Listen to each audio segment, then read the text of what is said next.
Live from Indy, here's what's happening as it's happening right now around the NBA. 10 straight going for 11 as the Warriors' long East Coast trip wraps up tonight on NBA TV against the Pacers. Bounce back. Indiana plays its second game since learning Victor Oladipo will be out for the season and suffering a tough loss the other day against the Grizzlies. We're talking with the newsmakers and news reporters with opinion, perspective, and predictions live from Bankers Live Fieldhouse in downtown Indianapolis. This is the Auto Trader pregame show, 10 before tip style.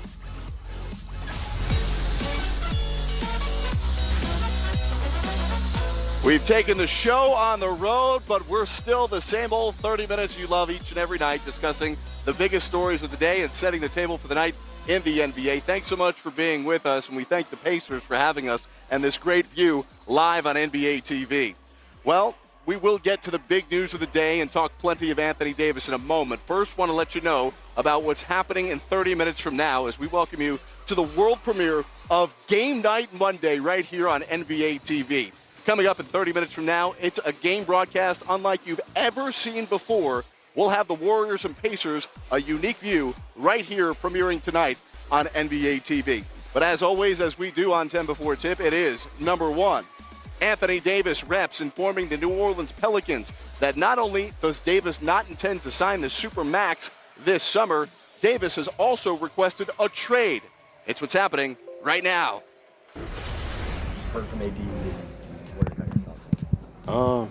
He had to do what he had to do for his family, and for him, what's best for his career. So Anthony's always been professional, and he's always been professional with us, and even more so, he's been friends and like a brother. So whatever decision he makes, I can't be upset with him. I know this is a business, but he's doing what's best for him.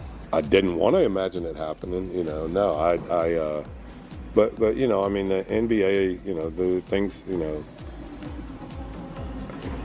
stuff happens, you know, so you deal with it, and that's what we're doing. We're dealing with what we have and what's going on here, and that doesn't mean that we're not going to continue to compete and try to turn our season around and see what can happen with it. That was earlier this afternoon. Drew Holiday and Alvin Gentry meeting the media. Anthony Davis did not speak. However, within the last 2 hours, the Pelicans did release this statement saying Anthony Davis's representatives informed us that Davis does not wish to sign a contract extension with our team and subsequently has requested a trade. Although we are disappointed in this decision, our organization's top priority is to bring an NBA championship to our city and fans and build our team for long-term success. The Pelicans statement continued on saying, relative to specific trade talks, we will do this on our timeline, one that makes sense for our team, and it will not be dictated by those outside our organization. Then they concluded the statement by saying, we also have requested the league to strictly enforce the tampering rules associated with this transaction. Within the last 30 minutes, NBA spokesman Mike Bass has released a statement to members of the media saying that we have commenced an investigation this morning upon reading the reports regarding Anthony Davis. The process is ongoing. We welcome in Vincent Goodwill, a good friend of the program. He writes for Yahoo Sports, and this has been the number one sports story across the nation today. Let's first talk about these tampering allegations. What exactly do you think the Pelicans are getting at here? We know what they're getting at, don't we? They're going out to L.A., having a game a couple weeks ago. Anthony Davis having dinner with LeBron James afterwards. Players aren't prohibited from having relationships and interactions with each other, but like you pointed out to me earlier, there's a little bit of legalese. There's a little bit of something there that they can enforce. Clearly, they want this to be done on their timeline, controlling it. They don't have any more control over the process since Anthony Davis has come to them and told them that he does not want to come, but they do not want to be stripped or forced to basically trade him to the Lakers or any other franchise. See where we are now, the Indiana Pacers, then with Paul George and him wanting to go to the Lakers. Where'd they send him? Oklahoma City. Where is he at now? Oklahoma City. Right. And it's going to be a good case study, too, what happens with Kawhi Leonard in Toronto. If he ends up staying long-term with the Raptors, that could also influence what happens here if indeed Anthony Davis is not traded before the deadline. But let's get to the whole Anthony Davis aspect of this. He is, by all accounts, a good guy. You and I have had interactions with him. We enjoy speaking with him. Very soft-spoken guy. Was the weight of telling his teammates and telling the organization and the fans now, does that outweigh what is coming next? That one of the smallest markets in the NBA is about to lose one of the best players in the league? Well, I will say this. I don't think it outweighs it because I look at it like this. You have a rookie scale contract that you do not get a chance to talk about or adhere to. You're just signed to that. You sign your rookie scale extension, you're a restricted free agent. This is the first time that you as a player have a chance to control your own destiny. If you're looking at the New Orleans Pelicans and they signed Drew Holiday to a deal, Julius Randle, they've made coaching changes, they've made personnel changes. They've had 7 years to basically get this right while having Anthony Davis under team control. They've had their opportunity, and he's given them an opportunity to build a team around them. They haven't. Now, listen, I hear what you're saying on there, but should there be more accountability for Anthony Davis as one of the league's best players to make the organization better? Well, first off, he has to be available. He hasn't played 82 games. I don't think he's played more than 75. Right. But how many times can you see that a best player, a top 5, top 10 player, isn't on a perennial playoff contender? I mean, look, we bag on Carmelo Anthony all the time, right? He made the Western Conference Finals. Well, maybe not you. But he made the Western Conference Finals in year 6 because they brought in a veteran named Chauncey Billups to come play with them, be his point guard. Where's the Chauncey Billups type of point guard? Rondo, he left. Yeah, and they kept them 1-year deal. Right. So basically, they don't have any sustainability. This thing did not stabilize itself. Right. So where's the accountability? Where's the accountability for the franchise and Dell Demps? 10 before tip number 2, trending. The league reacting to Anthony Davis's trade request. You think he's going to trying to form a super team to try and take down the big bad Warriors? I don't know. We'll see what happens. What do you think? What would be? Do you chat with him? Is there advice that you give a guy like that? I was on this morning. Yeah, but he's a good guy. He goes about things the right way. So I think he's just gonna make the best choice for him. AD want to play basketball somewhere else. It's not like the president shutting down the government. It's just basketball. So of course we talk about it, and we all as players. We want guys to do exactly what they want to do in this league. We have a short amount of time, so why not do what you want?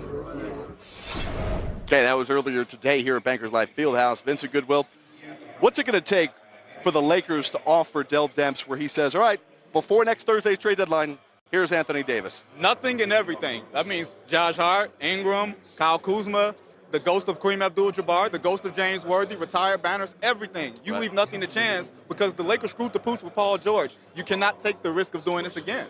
Any surprise teams other than the Lakers and the Celtics that you think we'll hear in the mix, whether it be before the Thursday trade deadline or leading up to the draft or in the summer? Well, let's be clear. I talked to some executives today. They don't believe that the Pelicans will do anything before February 7th. But the New York Knicks are going to be intriguing. Right. Worst record in the league, which means they're going to have a top pick, which means it could be some kid out of Duke. You also have Kevin Knox. You also have Kristaps Porzingis, and there's been some consternation with that relationship there. So when you're talking about assets, Jared, the Knicks are up there. Not with the Celtics necessarily, because nobody has those combination of players and picks. But the Knicks could be sort of a dark horse here. Vincent Goodwill, Yahoo Sports. Great work as always. Read his coverage. Now we've got some questions for DeMarcus Cousins about his 4 games back and debut with the Warriors. Feeling, a little more comfortable with everything. It's good to, kind of get my feet up under me throughout these last 4 games. So, still just trying to get comfortable a little more and, learning everything on the fly and getting acclimated with the team. But, I feel good. I'm happy to be back on the floor, and, it's been good so far. I know it's a really small sample size, but you've been with the team the whole year. Is this the most fun you've ever had playing basketball? Absolutely. I mean, it's always fun to play for one main goal, which is a championship. It's about winning on a nightly basis. No other personal vendettas or whatever the case may be, and it's fun to play with talent. So I would say this is the most fun. There's been a lot of talk about, in past years, the team waiting to flip the switch to the playoffs. But this year, it seems like the word that's being used is guys are playing with more joy. And there's a question of whether you've brought that into them, right? Because you're the new piece that you're trying to fit into. And do you take credit for this team playing with more joy now? Not at all, man. I'll just come in and try to do my part, do what I can to help this team win games. It's a great group of guys. They play the right way on a nightly basis. I enjoy playing basketball the right way. So, when do you anticipate getting to play more minutes and kind of letting the minutes restriction or whatever it may be get loose? I mean, so far, kind of graduation per game. So hopefully we can get another little push tonight. You know, we'll have an off day after this. So, you know, hopefully I can, you know, push it a little more and max myself out a little more. So we'll see how it goes. Marcus, with the news that came out earlier today with Anthony Davis, I've always curious to wonder if you've allowed yourself to think, if things had worked out with you in New Orleans and you had stayed there long term, do you think about what could have been with you and AD?